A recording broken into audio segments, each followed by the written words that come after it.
Welcome back to the program. You're watching Morning Thailand with Tulip and Golf. And we're going to go straight to drug arrest. Yes, go straight to drug arrest. I'm so excited. Okay, this happened in Raebareli province. The police got notified there will be a big lot of drug delivery in Puttamonthon Sai 4 or the Puttamonthon 4 road. Right.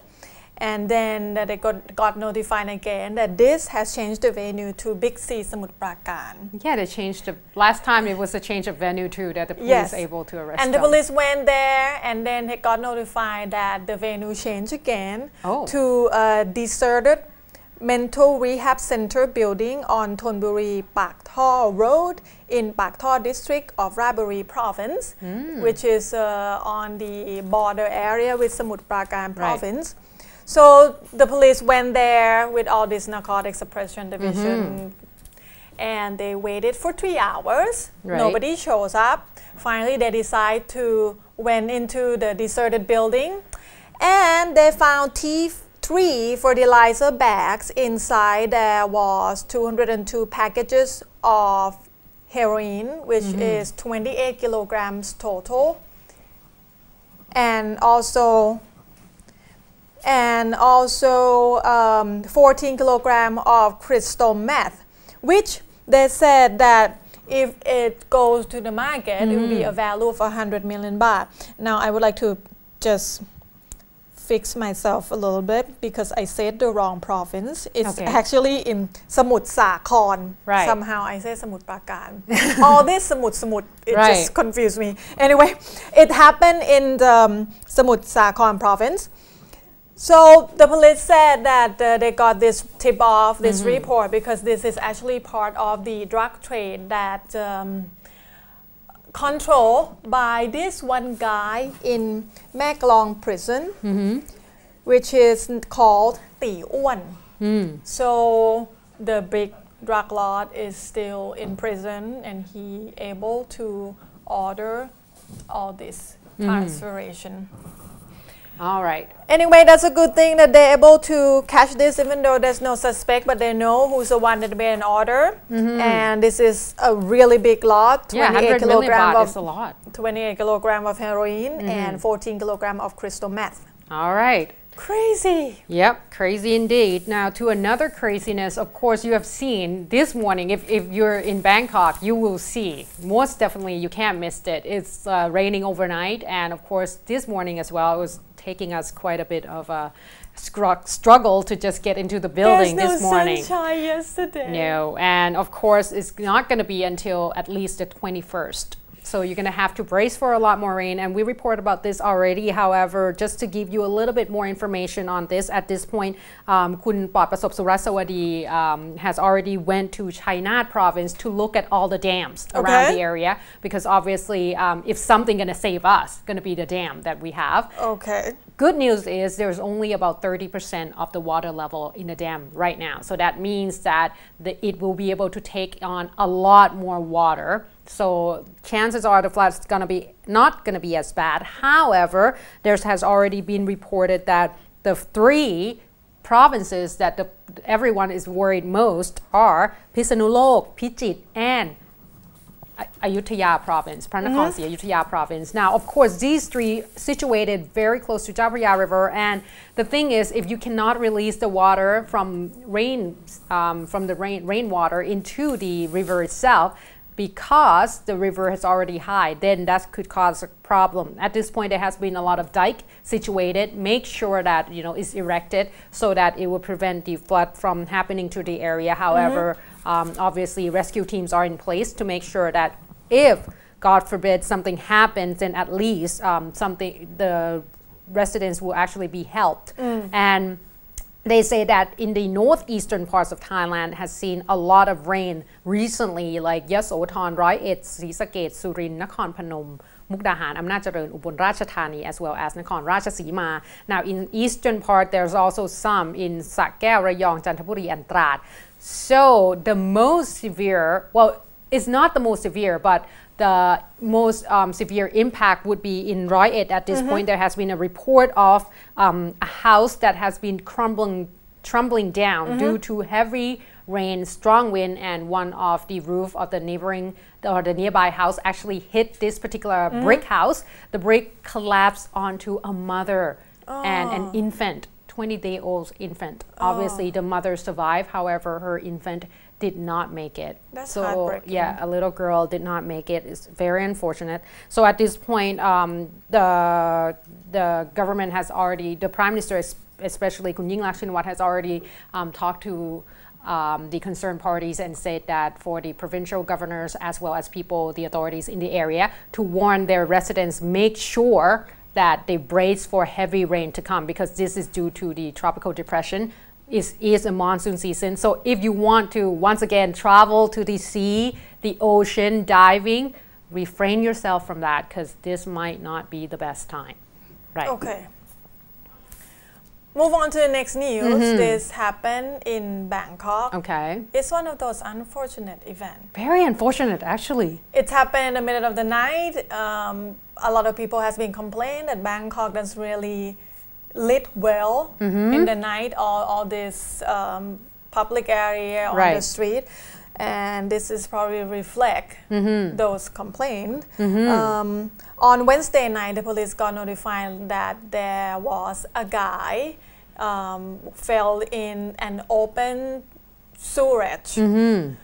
It's actually under construction, apparently. Right. It's more like a 2-meter deep hole with some water inside. Okay. So the police got to the scene and found a body of 32-year-old Somchai Lom Sung Neun wearing the motorcycle taxi jacket, the orange thing with the number.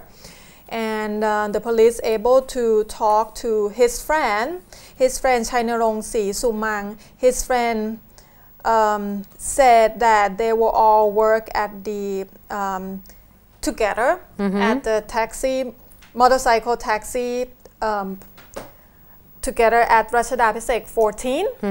And earlier that night they were just drinking and hanging out, and at the end of the night around midnight he see that the Somchai himself pretty drunk. Right. So his friend decided to just gonna send him to his apartment in that soy, that particular soy in Pracha Utit. And this guy already came down from the motorcycle. His friend just gonna park motorcycle somewhere. Next thing he know, he heard a big, I would say big bang sound. So he turned around, he didn't see his friend, so he assumed his friend probably fell in that open storage area. And the news said that he actually jumped in there but couldn't find his friend or couldn't rescue, so they called the police.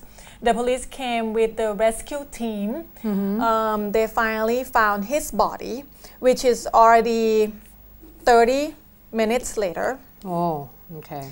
So they said it's actually really unfortunate, because even though it's an under construction open area, there was no sign. That's a problem. Normally when you see construction area, there will be some orange cone, some sign, but this is in the middle of the night, so it's pretty dark. There was no signage for anything that said anything is under construction or whether there was any open area. So it's so unfortunate that this guy just fell into this 2-meter deep. Yeah, last time there was cones, but that guy actually ride a motorcycle and just went inside a cone pretty much. This time this guy was just walking, mind his own business, and next thing he know, he just fell into... That's a problem. Like, we really need a serious measure in terms of trying to... Safety measure. Yeah, this is horrible. And this is under construction for only 120 days since 27th of May, and it was supposed to be done 23rd of September. So it's supposed to be done, on next week, Monday, Tuesday. Right. So it's almost done already. It's very unfortunate, but still, I hope they put some sign on right now, because you don't want another obviously they said that they already incident. notified the BMA, and BMA will send some engineer Right, hopefully. to close that, not temporarily close the area. All right. Now moving on to obviously another big news that we have been reported for quite a long time. At this point, there has been a report of a little bit more on the rubber price farmers on their protest. Now I talk about Pukong Pukem, who decided to go to the area and decided to say he's pretty colorful character in terms of but then one of the things he said was like, I'm here to actually become the core leader of this particular movement because everyone seems to abandon them. Now the core leaders themselves of the in the Kwan Nong Hon intersection has come out and say that, well, we did not really accept or invited Kun Pukong Pukem. So technically he's not going to be the core leader at this point. So just give everyone a confirmation. He's not going to lead this particular protest, which is probably a good thing because it might instigate a lot more violence that we do not need. However, in terms of the government themselves, the Prime Minister yesterday at about 9:20 a.m. has come out and talked to the reporter, and in terms of the 27 million kilogram of para-rubber sheet that seems to be in a stock of some private companies. This particular concern has surfaced just recently, just in the past couple of days. She said that for that particular case, she will have to look into the this area, this particular issue, and then see whether or not that was actually the case. However, in terms of compensation, at this point, she said that the other concerned party has already been tasked with looking at this particular problem, especially the Minister of the Agriculture and Agricultural Cooperatives will actually look into this, along with the Treasury Department. Kun Kitirat Naranong will actually look into this as well. Now, Kun Kitirat actually voiced a concern over this particular case, saying that do not think badly about the whole stock of the rubber sheet thing because it might not relate it to the price itself. He said that it's quite normal for all the businesses to actually have the stock in place, all these products and such, which is true, if we're not going to relate it to this. And so he said that unless you actually have particular fact to back that up, you cannot think that it would tie with this whole rubber price compensation and such.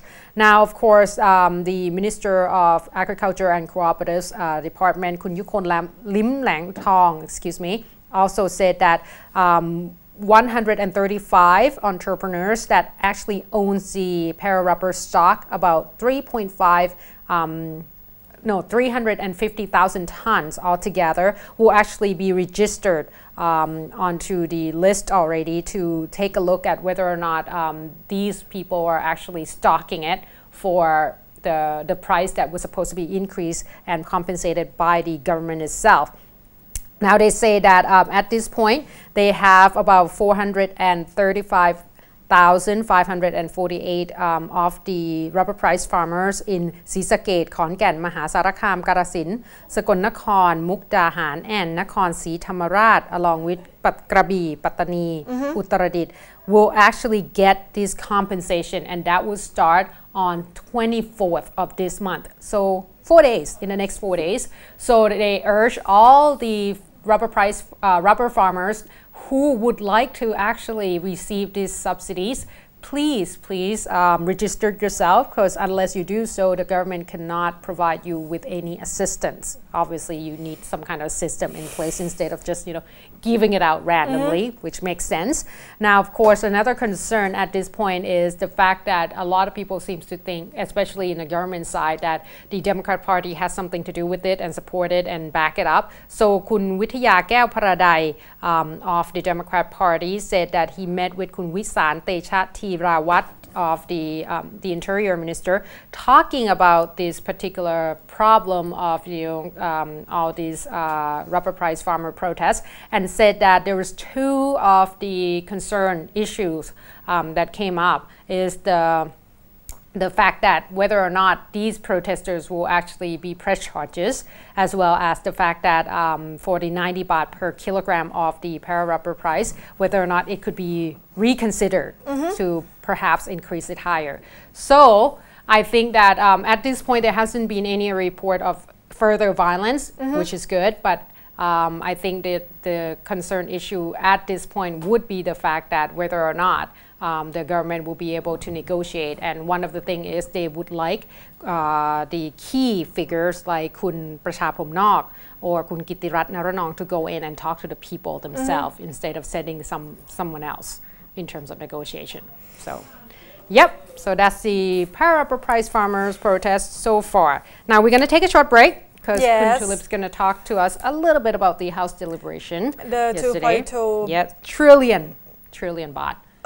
Yeah, it's a lot of money. And plus, I have a little bit of interesting news from Kun Thaksin interview by the Thai Rat Online station as well. So please stay tuned.